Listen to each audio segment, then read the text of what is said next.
Now, the question, as I asked before, was why a Christian marriage is failing. The first and the main factor why Christian marriages are failing is in this. Several years ago, there was a divorce clinic held for about 84, 85 women. And it was a divorce clinic, which meant that their marriages were over. They wanted to go for divorce, but they wanted to talk to them, educate them, and then find out why. Out of 85 women, 81 said it was God that told them to marry their spouses. That day, God became the highest factor, the main cause of failed marriages in that class. Out of 85, 81 said it was God. How did God tell them? They prayed about it. Some heard a voice, some saw in a dream. And God Almighty told them to marry their spouse. Today, they are no longer married. So what? Christians are now in a process called spiritual selection.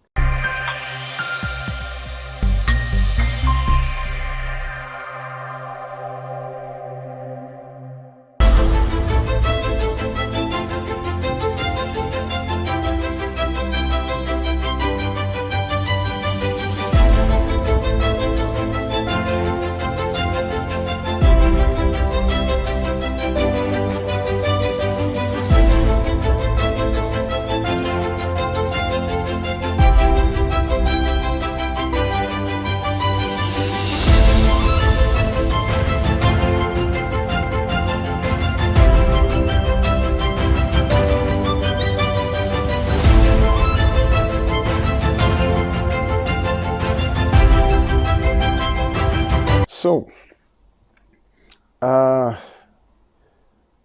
do I start? Let me first welcome everybody in the name of the Lord. May the Lord be with us all. And if you are not a Christian, may peace always be with you. It's been an awesome week. The preparations for the elections made everybody just... this week was not, as high octane. Everybody was just expecting the worst. Jegaloni and Shabolongo, it's good to see you guys. And suddenly, the elections have been moved. I don't even understand what is going on with INEC, because it doesn't, the controversy they have created in Nigeria does not, so many things so many things are upside down. Even they can't account for several things. You have already announced the president-elect.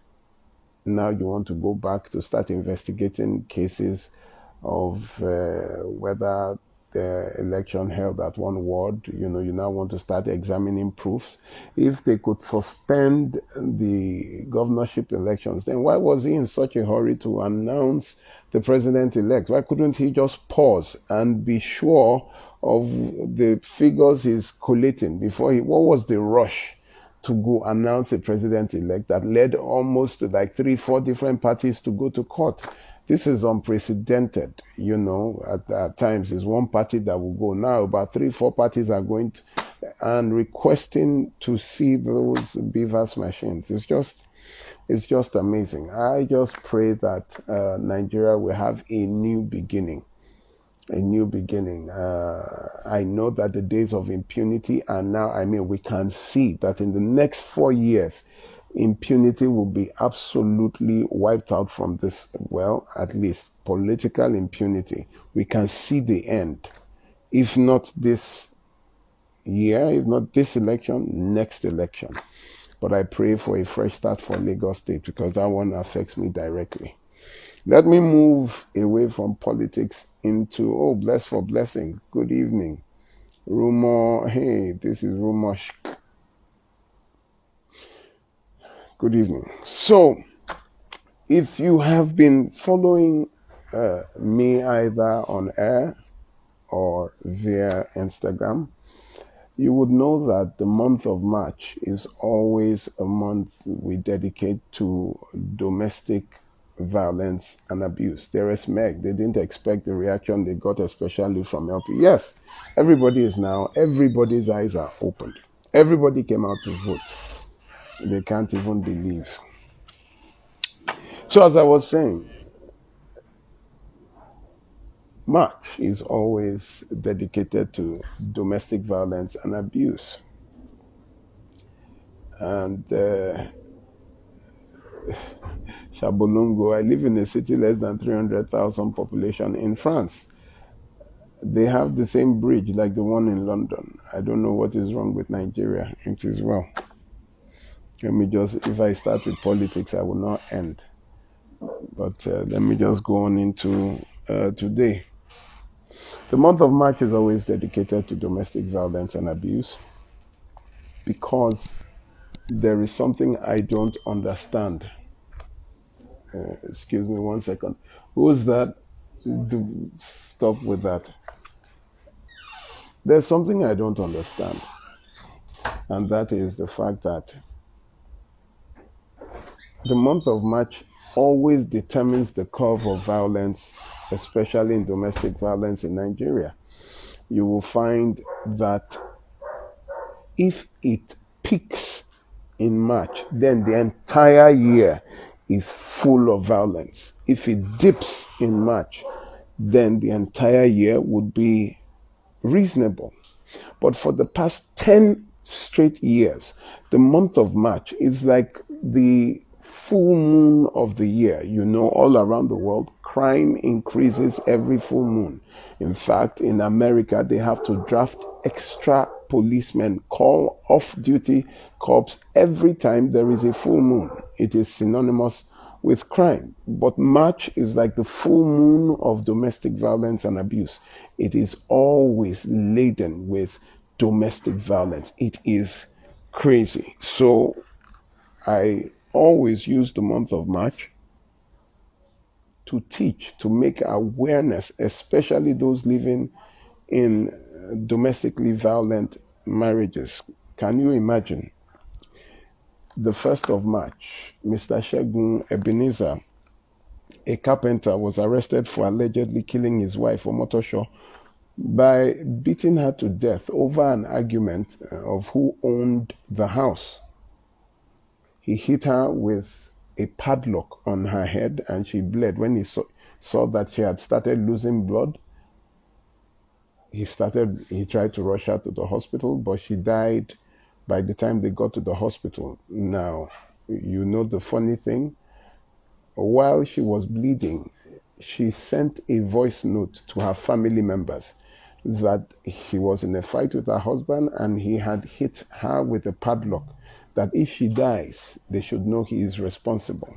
She died that day, an argument over who owned the house. That was on the 1st day of March.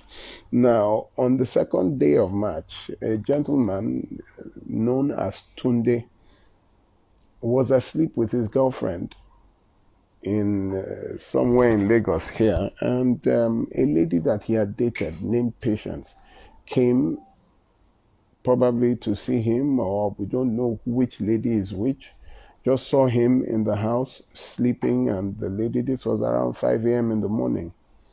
And you know what she did? She got a container of fuel and set both of them ablaze, locked them inside. By the time the neighbors could come out to break down the door to rescue them, Tunde was already dead. Patience was in a comatose state because she had inhaled the fumes of the fire, the inferno. So Patience is in intensive care. I don't know what has happened. I did not just want to follow up on that story. I don't even want, every single day of March, we have been burying someone. On that same 2nd day of March, Ikechukwu Obiora strangled his pregnant wife to death in Anambra. Guess why? Because she did not come out to open the gate on time.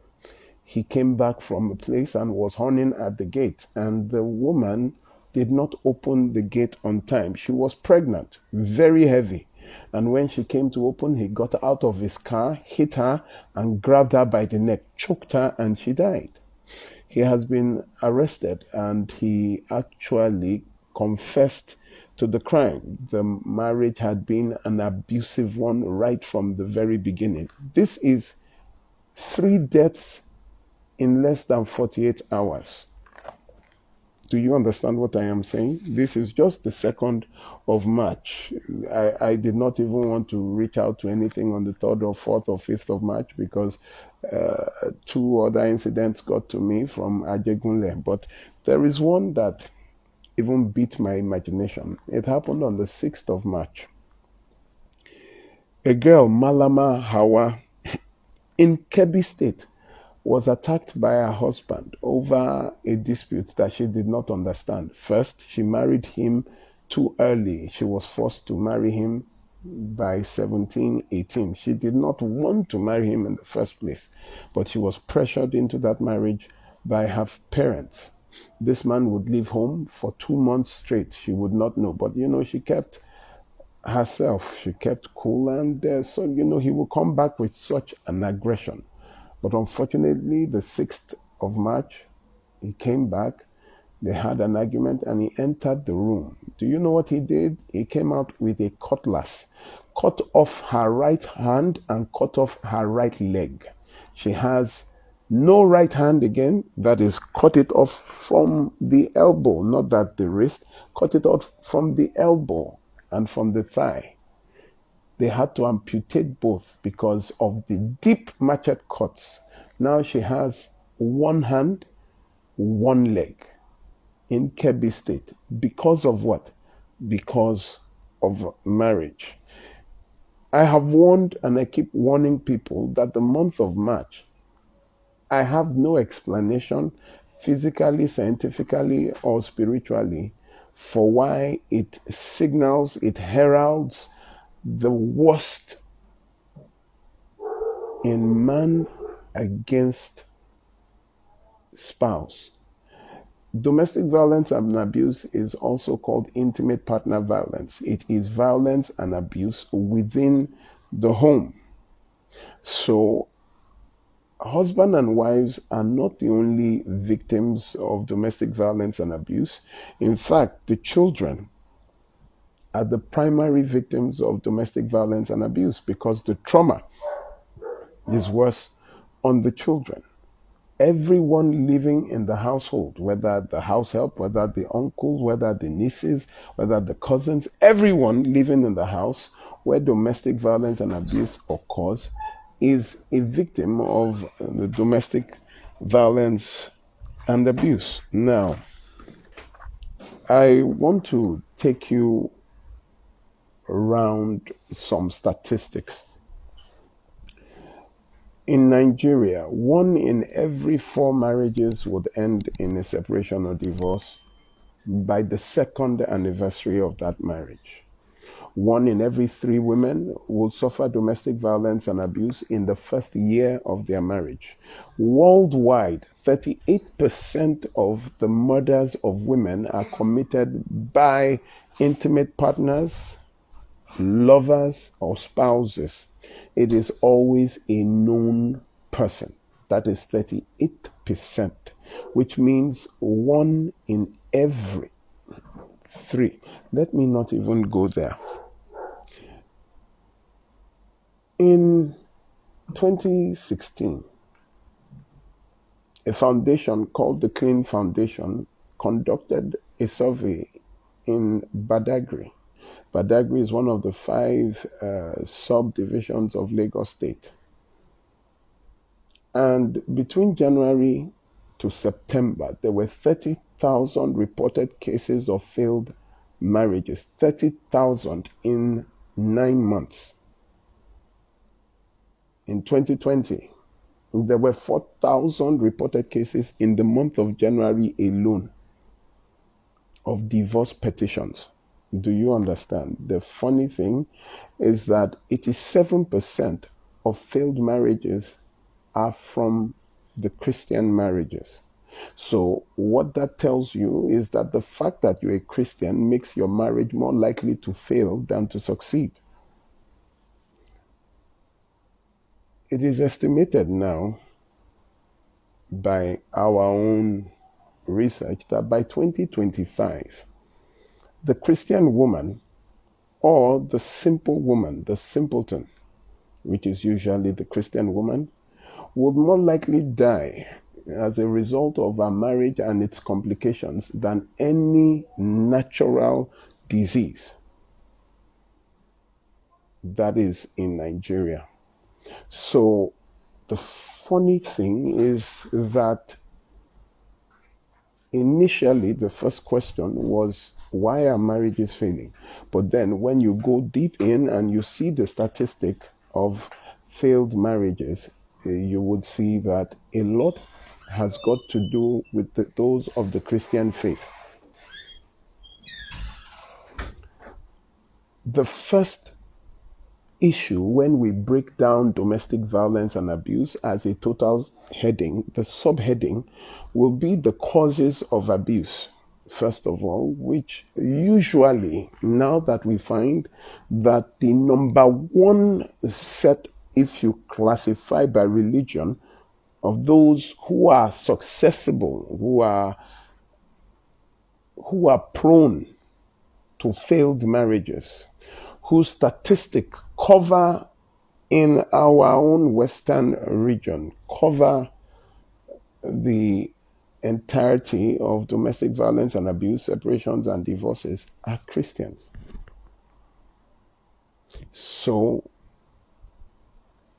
we wonder, what is it in particular that Christians are doing wrong that makes their marriage more likely to fail than that of every other? Can you imagine? 87% of failed marriages are from the Christian faith. That tells you that the Muslim, the heathen, the atheist, the idol, we call them idol worshippers, I would call them traditionists, all share what? 13%. Which is a high success rate for them. The first problem we have in domestic violence and abuse is the intervention of religion and tradition. The first thing you need to understand is that your choice through Christian faith or Christian counseling, religious and whatever, always influences your choice, your spousal choice. Your tradition is another issue that has always assisted the curve to rise. This is a very bloody match because the first week of March, 19 people have been killed in the first week, more than the number of days. This is 9 days. In 9 days, 19 people have been lost to domestic violence and abuse in the most gruesome way. Those that survived, I told you about the girl on the 6th of March. The husband cut off her hand and her leg. She just has one limb on each axis, one hand, one leg. Why do we remain in abusive marriages? Why do we remain? First, I want to look at choice, and I want to look at the stay. According to research carried out by the World Health Organization, it has made us come to a conclusion by research that abusers are not born, they are raised. For those men that are abusive, usually are men who grew up in homes and saw their mothers being beaten by their father, an intimate partner, or a family member. Those men given to poor or little education and exposure, given to alcohol, given to who have accepted the entitlement mentality over women. Then women who remain in abusive marriages usually are women that grew up in abusive homes. That is, they have seen the abuse and have come to accept that mentality that women are, since their mothers didn't leave, since it was something they had to endure, that maybe this is how it is supposed to be. Now, first, I would try to break down abuse so that some people usually think that abuse is beating. They talk about domestic violence and abuse as, they see it as the physical aspect of abuse. How one, when they say domestic violence and abuse, you just think of somebody breaking plates, breaking pots, beating somebody. There are 6 kinds of abuse. Abuse, as I already explained from the beginning, is violent or abusive people in the home. That is a home where there is violence. And the funny thing about abuse is that every form of abuse is about control, someone wanting to control the other spouse. So abuse is a tool of control. It is referred to, especially by the Americans, as intimate partner violence. Anyone can be a victim of that, and that is children, family member, relative, everybody living in the house.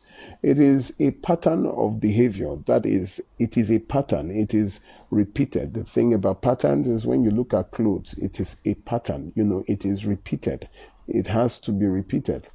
You understand? It is a pattern of behavior used to establish or maintain control over family or household members or intimate partners. Some would even say colleagues, individuals.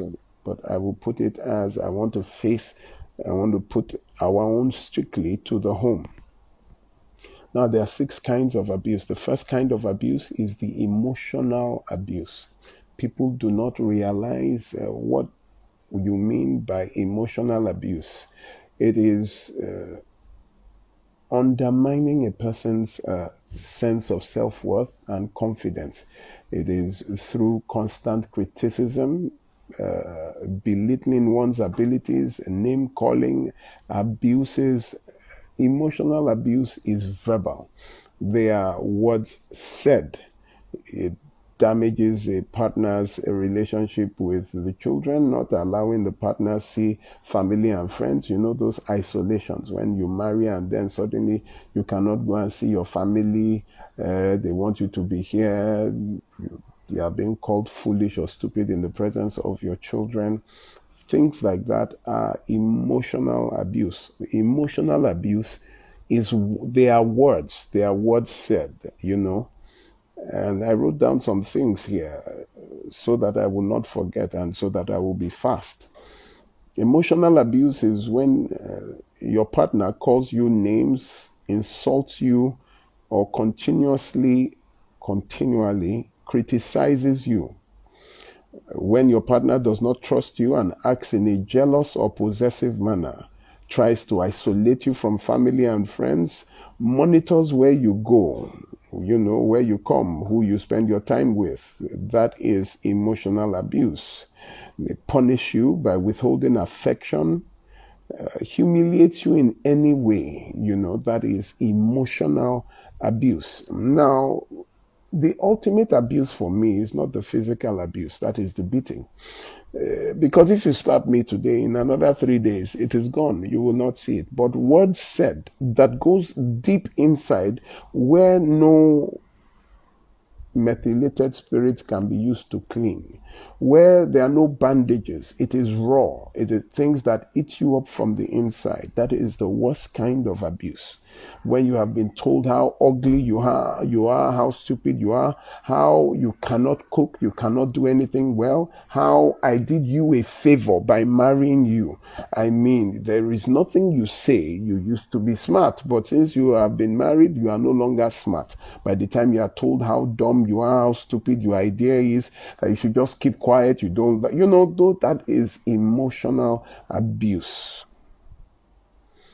Psychological abuse is the second one. And from the word psycho, you get the word psychological. When you are talking of a psycho in the dictionary describes someone who is aggressive, someone who intimidates. Now, the essence of psychological abuse is to create fear. If you have seen a psycho before, probably you are walking down the road, this is a good example, and you see a madman coming your way. Probably you will cross to the next other side of the street. Why? The man has not done anything. The madman has not done anything to you. But you cross to the other side of the road regardless. Why do you do that? Because you are afraid of what he can do. That is psychological abuse. Fear of what they can do. So when the man parks or the woman parks, you hear the sound of their car coming into the compound. Next thing, your heart starts beating because you don't know where to come from. You know, person comes in, you see all the children scampering, everybody switched off the TV, they sat down, they've arranged the table, they put their books as if they are reading. Psychological abuse, causing fear by intimidation, threatening physical harm, you know, to yourself, to the partner, even to the children. Some in psychological abuse would even grab the pet. They know you love the cat. Just grab the cat, throw the cat on the floor, you know, just to intimidate, to cause you to be afraid. That is psychological abuse. Now, the third is financial or economic abuse. Financial abuse is when someone makes you dependent on them. They take away your livelihood, your source of living. They take total control over income. And this is seen especially when you get married to someone and the person tells you, I don't want you to work anymore. I think that's your job. You need to resign. I had a neighbor here who is a senior lawyer. Her monthly salary was paid into her husband's account. Her husband will now give her what he feels she would take. I met a lot of market women who, when you want to transfer money, you will see that it is not their account. Madam, no be your name, that is their husband's name, because whatever they sell will be paid into their husband's account. When you are with someone who wants to take over your source of livelihood, it is called financial or economic abuse. It is an abuse, especially for women. You cannot give up your job for nothing. Never give up your job. If you are to give up your job, that means you are taking another job. Not that you come and sit down at home. Economic abuse, financial abuse is the beginning of the end of a woman. It is a very serious matter. Very, very serious matter. There's a lady who was almost a director in Lagos State here. The husband kept that, you know, she had been, he always had an issue. I mean, she built a house when they were about to do the opening ceremony. The man refused to enter, that he refused to come out of the car. And by the time she was 50, the man said that it was her plan, that by the time you are 50, you won't be working for anybody, that she should resign from that job. She was always, you have to resign, you have to resign, you have to resign. It became a problem. We have another one, that the moment she was promoted, it even baffles me. She was promoted in her office and given an official car. She ran home to her husband, drove the car there. I've been promoted and they gave me an official car. The husband will respond, why is it only you they're always promoting in that office? You were promoted 2 weeks ago, about 3-4 years ago. They have promoted you again. Don't bring any official car to this. You know, she could no longer park the official car in the house. She had to park it at the filling station down their street on the road. She will walk from the house to the filling station she cannot, because the man, well, it wasn't up to 3 weeks. The man told her she had to resign from the job, that he's no longer comfortable. That is economic or financial abuse. Now, the one that you know is the fourth one, which is the physical abuse, the beating, the slapping, the biting, the kicking, all that, the violence. That is physical abuse. Then the sixth, or the fifth, is the sexual abuse. Sexual abuse is usually, the molestation, the rape. Some people believe that, yeah, I paid a bride price.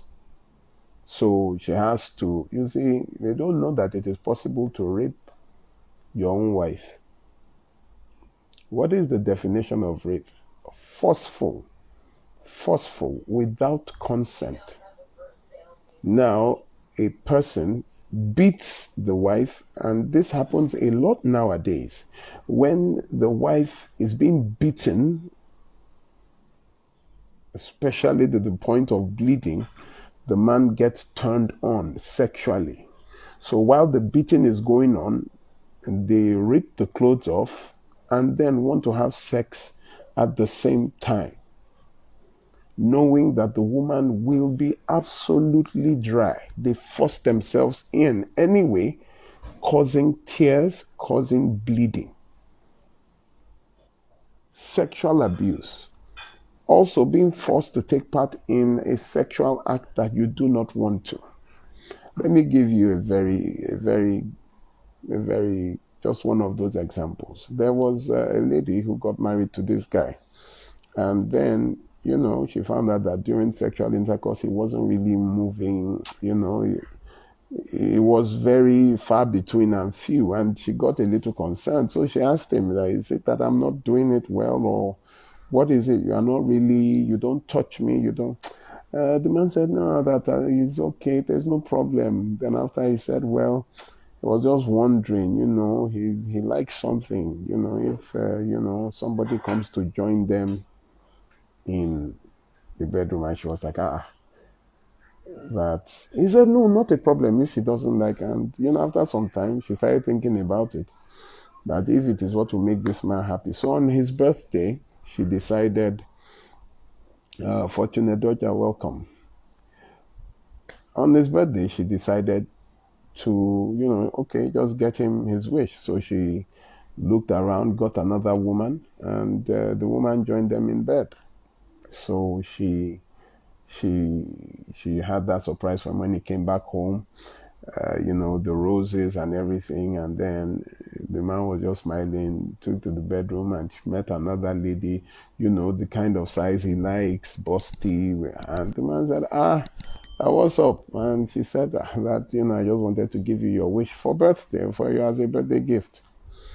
And I said, you shouldn't have, and all that. And the girl looked at him, and it's like, this guy is still not very excited about it. And then eventually she's like, what's up? And the man just said, thank you, I really appreciate it, but I would have liked to be the one to choose who would join us. That he would have liked to be the one to choose. And the lady said, okay, no problem, choose on the birthday. And said, are you serious? That, it's not by force. The girl said, anything to make him happy. And the next thing, the man goes out, makes a call, and then the door opens and bam, another guy comes in. And the girl looked at a man, and it's like, what is... The girl said, no. The guy said, no, he doesn't have to, touch her. He said, how can another man sleep with me? He said, no, that she can watch them. And, that was the day she was like, hold on, you and another guy. And they started their sexual act in front of her. And after, they got their high, both of them now turned on her. One held her down. Both of them had, their marathons with her. And she left. She couldn't talk. She kept quiet for 2 years. 2 years. That is how her husband and a strange man would come. This one would sleep with her. That one would sleep with her, until she started having a psychological breakdown. She was taken to the psychiatric hospital. It was too much for her to bear. She had tears, and she just kept. It got so bad that she was always moist. She was always secreting something. Like there was always an injury, and she just lost her mind. One day she snapped, and she was brought to the Yaba Psychiatric Hospital, and someone contacted me. Sexual abuse, people forcing you to take part in sexual acts that you don't want to. It is called sexual abuse. It is the touching, the molesting, that is touching people, the unwanted touch, the unwanted sex, the unwanted romance, sexual abuse. And there are also ways, the reverse of this is when someone objectifies you as a sexual item. That is part of sexual abuse, is when someone accuses you of cheating all the time. You are cheating. Who is this? Who is that? It's part of it. Always jealous of your outside relationships. Always wants you to dress in a certain sexual way. Insult you in sexual ways, or calls you sexual names. They forced and manipulated you into having sex or performing sexual acts. They hold you down, against your will during sex. Demand sex even when you are sick or after beating you. Hurt you with weapons or objects during sex. Involves other people in sexual activities with you, and ignores your feelings regarding sex. So that is part of sexual abuse. Now the final, that is 1, 2, 3, 4, 5, and the sixth abuse is called cultural or identity abuse. Now, cultural or identity abuse is for those who marry from different tribes. A Yoruba marrying an Igbo marrying, a Hausa, or somebody marrying from Nupe, this one marrying from, when you marry from different tribes, and then someone uses something about your tribe to abuse you. Let me give you an example. You marry someone from Edo State or Benin, and you have an argument, and you start saying, well, anyway, your mates now shawo than they do for Italy, or you marry somebody from Cross Rivers, those ones that they say, actually, I no blame you. You people now, they kill yourself, they kill your children, the killing of twins. And, the Igbos, you start that, you people that don't have respect. The Yorubas, you people that are this, arrogant. You use their culture. You want to date someone from Benue. I want to check whether there's female genital mutilation. You use your how do you call it, their culture to abuse them. Some even abuse their language. When they start talking, when you get there, they start talking in their own language. Then I had someone who was from Calabar. When they are talking chong, you start saying, oh, this is your language, where they sound like gong. Somebody, it always happens in relationships and marriages where you have people from two different cultures. Riri 3103 says they start speaking their language self, knowing you don't speak the language. Yeah, that is cultural abuse. But here's something I need you to understand that people don't really know. There are laws that protect you from all these abuses. And that is what I would expect that religious institutions, religious and traditional institutions would teach. Now, the traditional cannot teach it, but more of, because especially the Christians, you go more to church than any other. Let me begin to tell you. First of all, for those who molest, rape, Section 358 of the Nigerian Criminal Code Act states that any person who commits the offense of rape is liable to imprisonment for life. It is a life sentence for the crime of rape. It is a life sentence. And anyone who, that is section 359 of the Nigerian Criminal Code Act, says any person who attempts to commit the offense of rape is guilty of a felony and is liable to imprisonment for 14 years. So if you actually commit, that is by penetration, it is life imprisonment. Then if you attempt to rape, it is 14 years in prison. And here is something that people do not know. There is a law called Violence Against Persons Prohibitions Act 2015. I would say it again. Violence Against Persons Prohibitions Act of 2015, Section 14, subsection 1. A person who batters his or her spouse commits an offense and is liable on conviction to a term of imprisonment not exceeding 3 years or a fine of 200,000.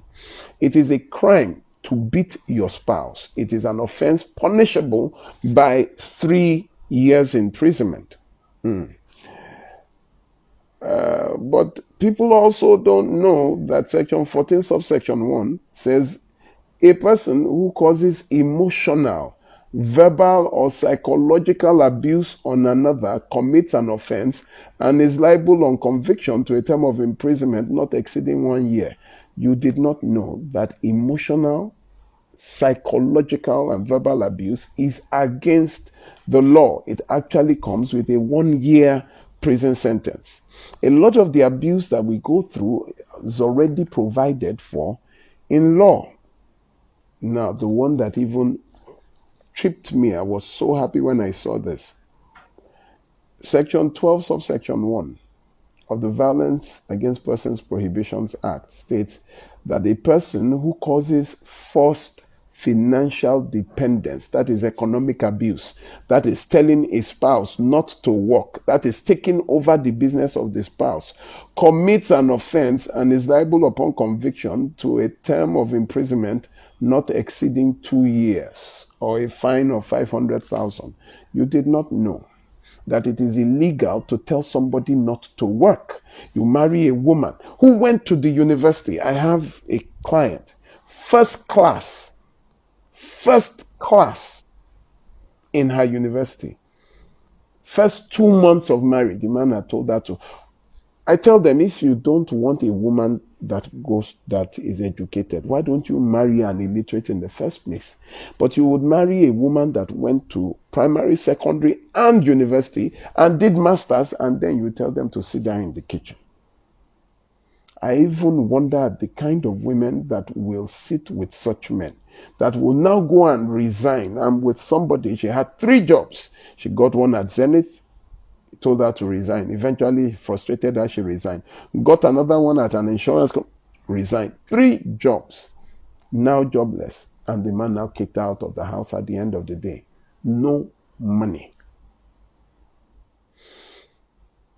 Someone who had done masters before they even met, was working, had an apartment, paid for apartment. She was living well before we married. And some people will enter your life and turn it upside down. For what?